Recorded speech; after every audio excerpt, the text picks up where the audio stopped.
The potential for doing business in Africa is absolutely enormous in various areas. Of course, everybody would think about extractive industry, oil and gas and mining, where in fact Indian companies took some interest, and as well infrastructure.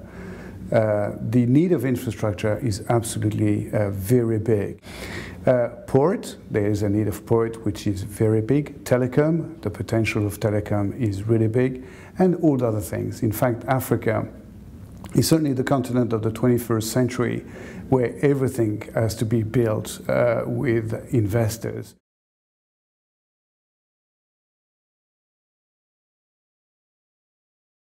We can make a difference between those countries which were linked with England, and therefore they have a common law system, and those countries which were linked with France and or as well Portugal or Spain, and they are rather civil law driven. It is that system of law which applies what we call the Napoleon Code, which applies in France and which still apply the system in those countries. The African states are making tremendous progress in improving their regulation.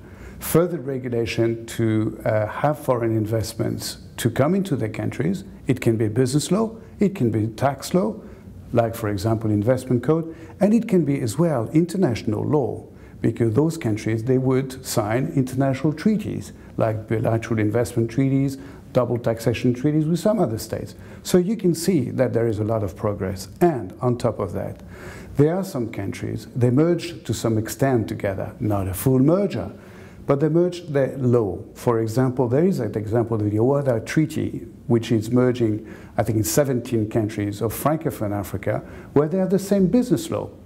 So for an investor, you know that when you know the law, a business law of one of those countries, you know it for the 17 countries, and they have the same Supreme Court. So it makes it very secure.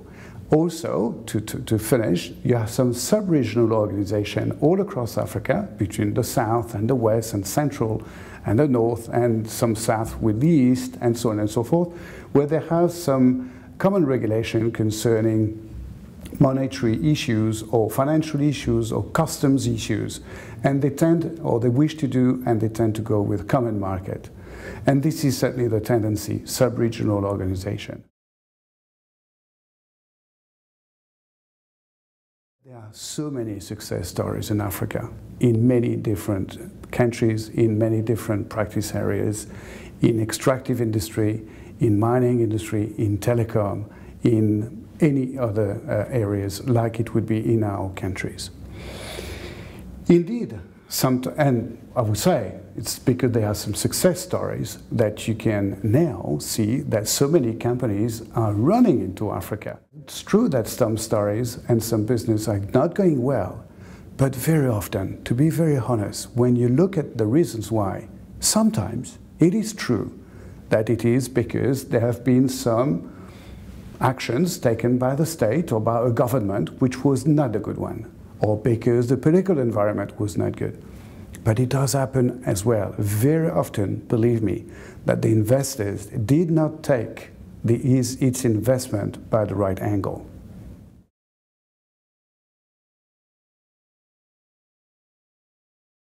International companies are very much knowledgeable of international treaties, you know, those double tax treaties. They're aware as well of what we call the BIT, the bilateral investment treaties, and they would wish to organize their investments with taking into account those treaties for tax reasons, as you say, this is very true, and also for protection of their investments. And this is on that basis that they want to be organized, and that they might go through some other countries, and then from a branch, from an affiliate that they would have in those countries, they would then have a branch in a country where they would do their activities, oil and gas, mining, or other things.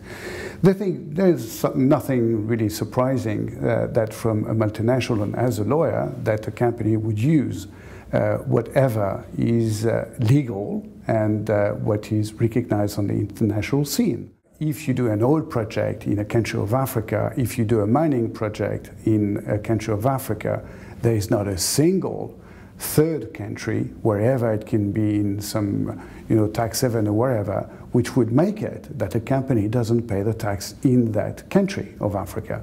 So I think I want to be clear for this. It's to some extent, it's not really an issue.